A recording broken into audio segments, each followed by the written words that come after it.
નમસ્કાર. આજના કોઈ મેમોરિયલ ટ્રસ્ટ આયોજિત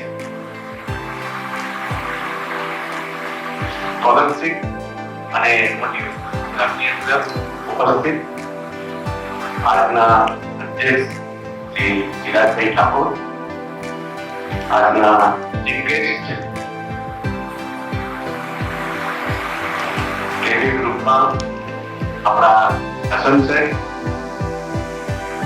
મંચ પર વિરાજમાન અને મહાનુભાવો, મારા મિત્ર એવા સાવિત્રીજી, મારા એમસીડીસી સેન્ટર સાથે પણ ખૂબ સારી સેવા આપી રહ્યા લાયન્સ ક્લબ સુરતના આ ચેરમેન છે. મંચ પર વિરાજમાન અને ઉપસ્થિત મહાનુભાવો અને મંચની સામે ઉપસ્થિત મહાનુભાવો તથા આજે જેને આપણે સ્કોલરશીપ આપવા જઈ રહ્યા છે તેવા મારા વાલા વિદ્યાર્થીઓ.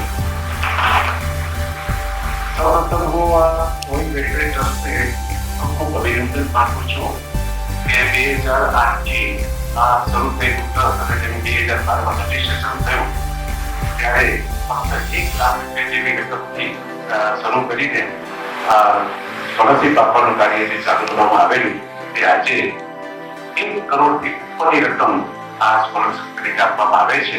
ત્યારે હું આ ટ્રસ્ટને તેના ચેરમેન શ્રી અને તેના તમામ સભ્યોને ખૂબ અભિનંદન પાઠવું છું. મિત્રો, એપીજે અબ્દુલ કલામે બહુ સરસ કીધું છે કે education is the most powerful weapon for the development of the state as well as the country. શિક્ષિત સમાજ ખૂબ જરૂરી છે અને અનફોર્ચ્યુનેટલી આપણા ઇન્ડિયાની અંદર સ્કૂલ એજ્યુકેશનની ટકાવારી કરીએ તો 71%. good enough. Well, higher educationની ટકાવારી only 28%. એટલે એનો અર્થ એવો થાય છે કે સ્કૂલ પછી ડ્રોપઆઉટ રેશિયો ઘણો બધો પ્રમાણમાં વધી જતો હોય છે અને હાયર એજ્યુકેશનમાં દીકરા દીકરીઓ જઈ શકતા નથી. તેના ઘણા કારણો હોઈ શકે છે અને તેમાંનું એક મહત્વનું કારણ છે પોવર્ટી. બીજું કારણ છે ઇન્ટિરિયર પાર્ટમાં વસતા વિદ્યાર્થીઓ કે જેને શહેરમાં આવવાનું પોસાતું નથી, ઘર છોડીને એ ખર્ચો કરવાનો પોસાતું નથી. એવા ઘણા બધા 4 કે 5 કારણો છે. એમાં વચ્ચેની પડતા પણ મને લાગે છે કે આવા વિદ્યાર્થીઓ જે ગરીબ પરિવારમાંથી આવતા હોય, જે મિડલ ક્લાસમાંથી આવતા હોય, જે આજે સેલ્ફ ફાઇનાન્સ કોલેજોની ફી ભરી શકતા ન હોય અને એની કારકિર્દી રૂંધાઈ જાય અને એ આગળ વધી ન શકે ત્યારે આવી કોઈ મેમોરિયલ વેલફેર ટ્રસ્ટ જેવી સંસ્થા આવા વિદ્યાર્થીઓને એન્કરેજ કરે અને તેને આગળ વધવા માટે પ્રોત્સાહિત કરીને સ્કોલરશીપ આપે એ ખૂબ જ સરાહનીય કામ છે અને ફરીથી એને અભિનંદન પાઠવું છું. મિત્રો, આજે આપણા અબ્દુલ કલામે બહુ સરસ એપીજે અબ્દુલ કલામે કે ભાઈ our purpose of education is to make good human beings with skills and expertise. આપણે અને શિક્ષિત સમાજ દ્વારા આપણે આવા માણસો ભેગા કરીશું. સાથે જ આપણે we want more and more technologists, we want more and more scientists, we want more and more doctors.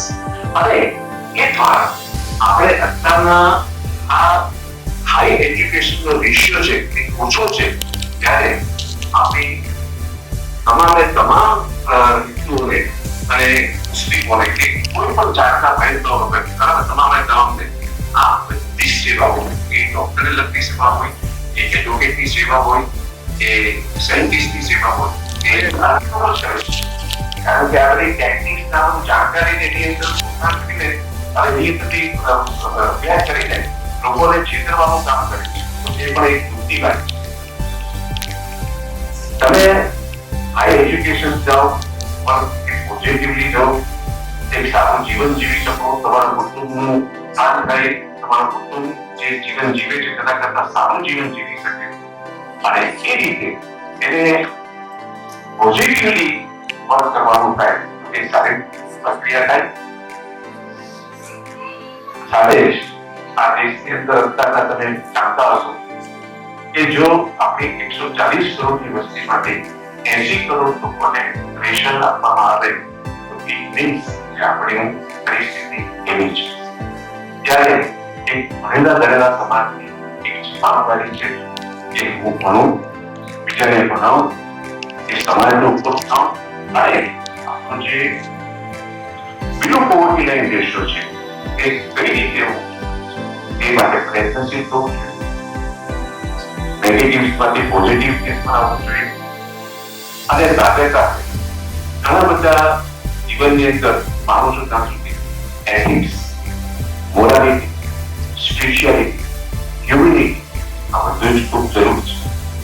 હું એક સારો માનવ મને ભાવ આપ્યો છે ત્યારે એ ભાવનો ઉપયોગ કરીને એક સારો માણસ આ સમાજને માટે ઉપયોગી અને મારા સક્ષમતા પ્રમાણે મારી નીચેની જેટલી વ્યક્તિઓ છે તે વ્યક્તિઓને કઈ રીતે મદદરૂપ થઈ શકું એનો ભાવ હું મારા જીવવા અને એ રીતે મારી પાસે જે કઈ છે એમાંથી કઈ કોઈ જરૂરિયાત વંચિત, ગરીબ, પીડિત, દુઃખી તેના આંસુ ઊંચીને કોઈને મદદ કરવા પ્રયત્ન કરું.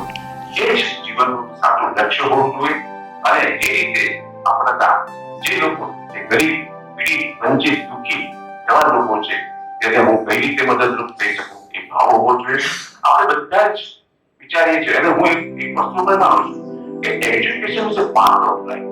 તમે તમારા 6 વર્ષની ઉંમરથી શરૂ કરીને 30 વર્ષ સુધી કે 27 વર્ષ સુધી જે કંઈ પ્રાપ્ત કરો છો એ તમારી રિયલ લાઈફની અંદર તમારે ઇમ્પ્લિમેન્ટ કરવાનું છે અને એ દ્વારા તમે તમારા જીવનને સફળ બનાવવાનું છે અને તે દ્વારા તમે જે કંઈ મેળવો છો તે મેળવેલું જે છે તેને પાછું પરત સમાજને આપવાનું છે.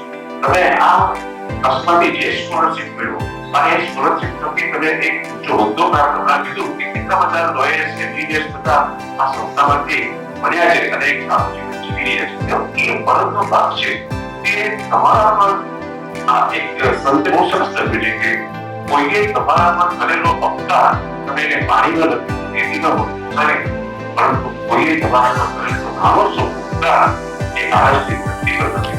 આ આળસથી ધરતી પર લખવાની વાત છે. તમારી આ સ્કોલરશીપ જે રીતે પ્રાપ્ત કરશો તે પ્રાપ્ત કરીને આ સંસ્થાને તમારે યાદ રાખવી જોઈએ જેથી આ સંસ્થા વર્ષો વર્ષ એ જાણીને તમે સારા માણસ બનો, સુખી જીવન બનો અને તમે જે કંઈ બનાવો મેળવો છો તેમાંથી કઈ પાર્ટ તમારા સારા પોતાના થકી તમે આ કારકિર્દી તમારી બનાવી છે. તો આ બધા ભાવો બધા મહત્વના છે. મિત્રો, તમારું જીવન ખૂબ સફળ બની રહે, તમે ખૂબ સારી કારકિર્દી પ્રાપ્ત કરો, તમે ખૂબ ઊંચા સ્થાન પર પ્રાપ્ત થાઓ એની મારી ખૂબ ખૂબ શુભેચ્છા છે.